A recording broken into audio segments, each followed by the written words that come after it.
So Samuel has presented the main ideas behind the Prosnow, and it's now time to take you through the Prosnow Web Interface and its main features. So just to show you what they look like. So let's jump in.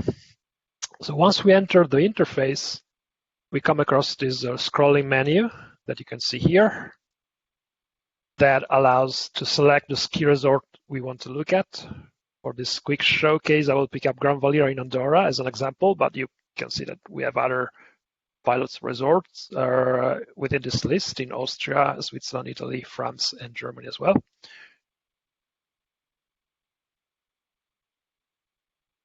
Right, so you will see in a second the map of Gran Valira. So it's a 2D map of the snow depth all over the resort. The color bar is on the right-hand side here. And it is, of course, possible to zoom in and roam around a little bit. I hope it's not lagging too much. And this way you can have a better view of the resort. I'm just moving around right now. The blue dots that you can see here are the location of the snow guns. And if I remember correctly, we have up to 185 sectors in this resort. We call them SRUs, which stands for Ski Resorts Reference Units. And the snow depth has been simulated on each one of them. Here, for instance, we have, for example, 46 centimeters of snow on this particular sector. It is, of course, possible to select other variables to display. The list is here. So we have air temperature, wet bulb temperature, snow water equivalent, water consumption, snowfall, and wind speed. This is, for example, what the wet bulb temperature looks like with values ranging from here at the top minus 1.5 degrees and down to plus 1.2 degrees Celsius at the bottom of the resort. If we get back to the snow depth, you can also see that there is the possibility to choose among several snow management configurations. For example, configuration number 1 here corresponds to natural snow only. So this is the simulated state of the snowpack when no grooming nor snowmaking are carried out. And the default configuration is specific to this particular resort and distinguishes between areas where snow is groomed.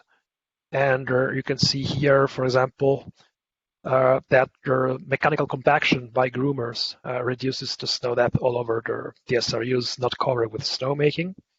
And also areas, of course, where grooming and snowmaking take place simultaneously.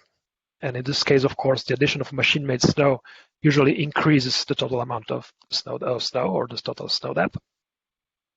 And for snowmaking, as you can see in the little menu here, the resort has decided to use LAMSes, a wet bulb temperature threshold of minus 4 degrees Celsius, which is, I think it's about 25 degrees Fahrenheit. And the target production equivalent of 15 centimeters of water on the slopes. So in total, we have up to 12 combinations of these parameters available in Prosnow. And in this resort they just decided to use one.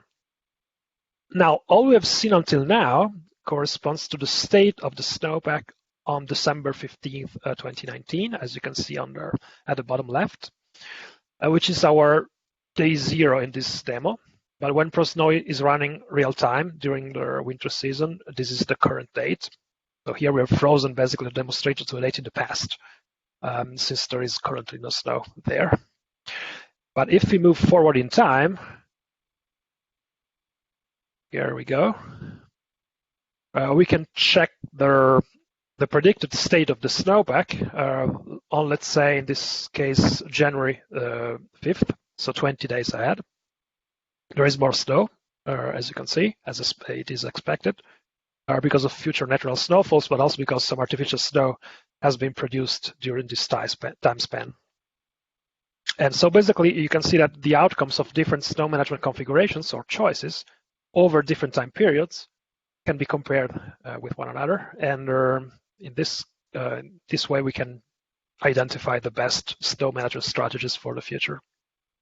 It is possible to here in the little menu change the colors or change also the thresholds for each variable and customize the default configurations for each SRU, for each sector.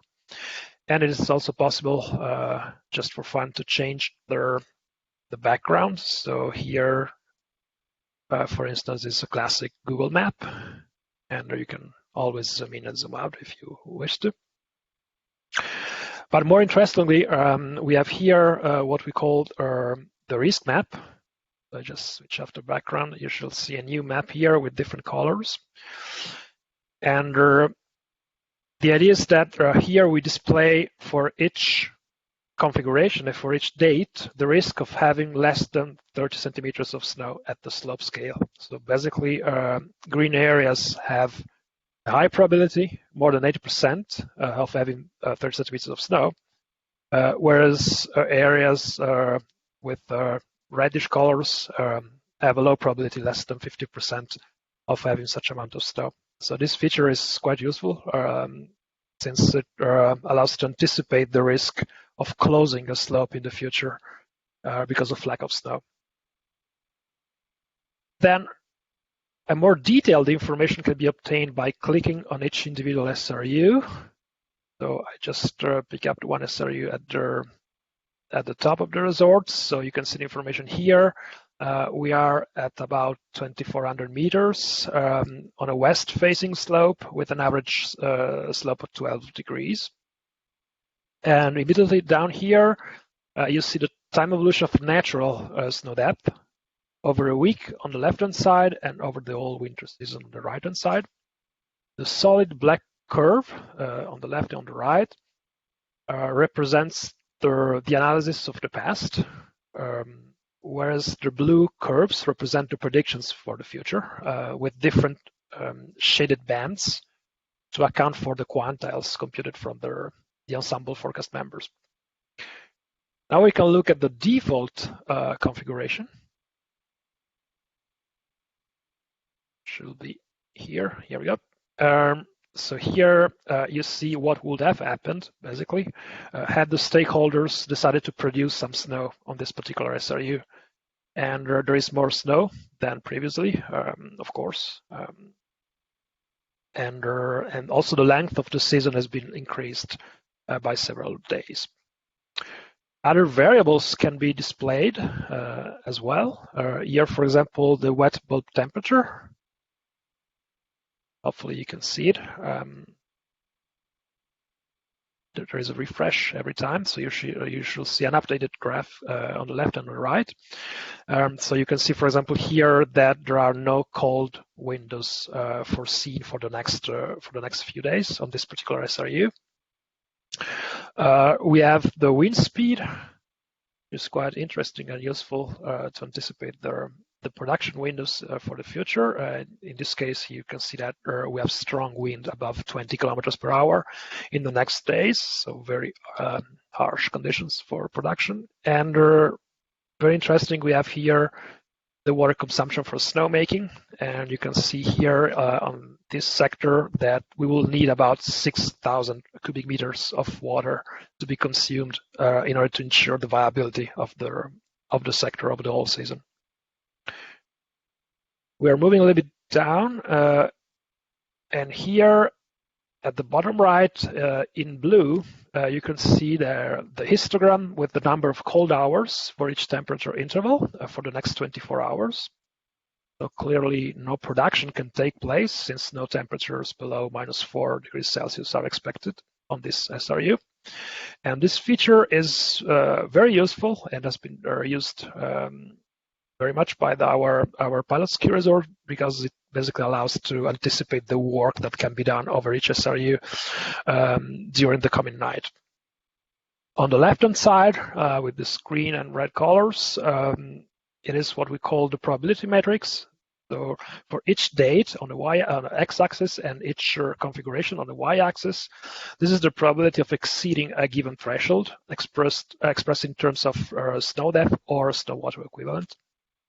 For example, just change the threshold, and you can see here very well that only with snowmaking it is possible to reach a snow depth of at least 60 centimeters before Christmas is the middle row here. And if you want to have that amount of snow, you cannot just rely on grooming or natural snow, but you have to produce some snow.